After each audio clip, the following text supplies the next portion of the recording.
a Meso-American Messiah, Quetzalcoatl, the Prince of Peace. Quetzalcoatl is to the New World what Christ is to Europe. The center of a religious cosmology and the preeminent symbol of the civilized nations of Mesoamerica. Both were considered to be men who ascended into heaven upon their death. Christ to sit at the right hand of God, Quetzalcoatl to become the dawn star. Both were tempted by evil powers. Christ by Satan, Quetzalcoatl by the wizard god, and both were prophesied to return one day to earth. Christ as the Prince of the Kingdom of Heaven, Quetzalcoatl as God King, Woman King, returns to claim her kingdom of peace in central Mexico. To understand the life and teachings of Jesus Christ, or the Christos, is to understand Christianity, the root religion of what we refer to as Western civilization. To understand the life and mystery of Quetzalcoatl is to understand the religious thought of what we call Mesoamerica. We cannot read only half the book and assume we know the whole story. Ain't that the truth? The feathered serpent. The figure of the feathered serpent predates Topilton,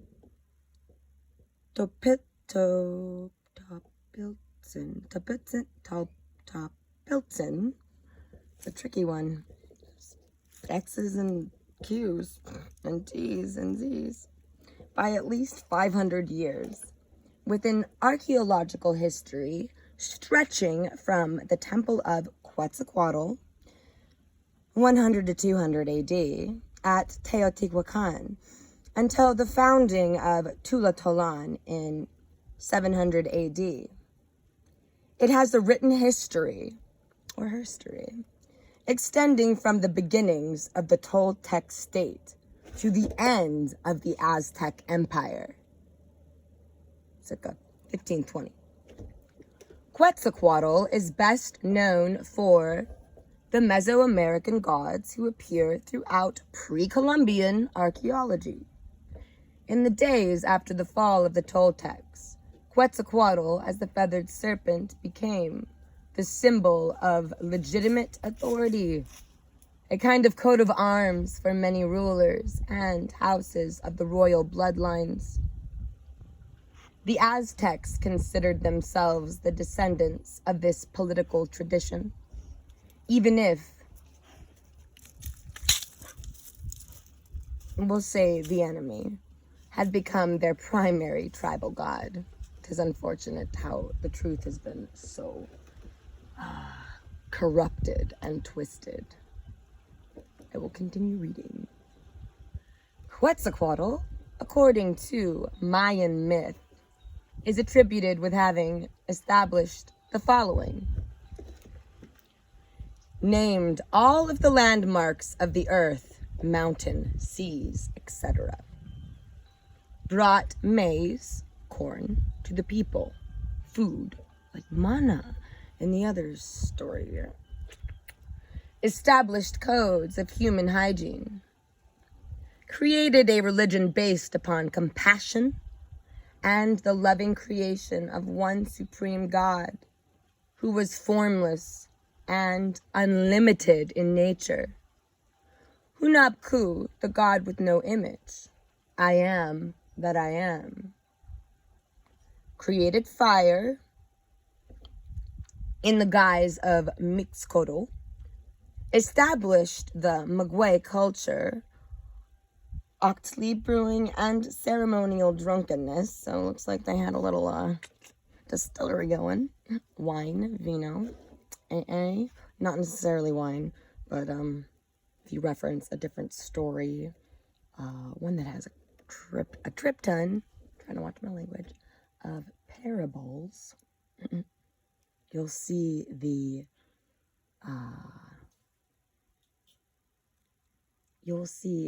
likeness in stories. Check out Zeitgeist too. I mean, that's off topic, but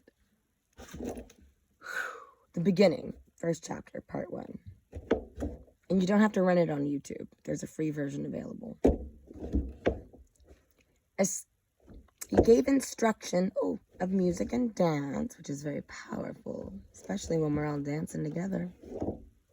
Forbid any kind of sacrificing of life. This is very important. Human or animal in ceremony. Not cool.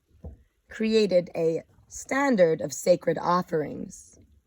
Food, flowers, scents from the flora and sacred herbs. Music and chanting of the Om. Prophesied the future through the 21st century and created the records upon the Mayan calendar stone. Cured eye ailments, healers, blindness, coughs, skin afflictions, healed those possessed by demons, commanded the weather, Lord of the wind and the water. Lila Wakan, water is sacred. Land is sacred. Water.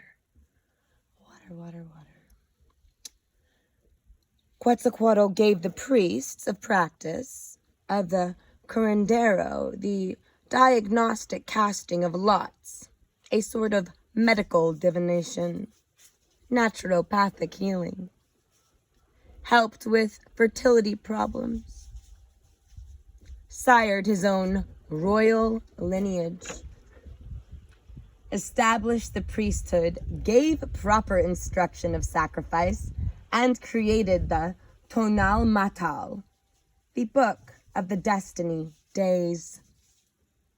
Begin the practice of domesticating the animals. These were all things that Quetzalcoatl is said to have taken and put in place for the people. Next, I will be reading the prophecies of Quetzalcoatl, a new and expanded view. But for now, let love be thy weapon. Stay strong, stay awake. No longer hitting the snooze button. 'Tisn't an option. It is. But we cannot be sleepyheads any longer. It is really time that we mend the sacred hoop that was broken so long ago. Here we are, approaching a very important day, the 21st of December, 2020. Let love be thy weapon, and let your heart guide you. It's the internal compass. Aho. And the ravens say aho. Ow!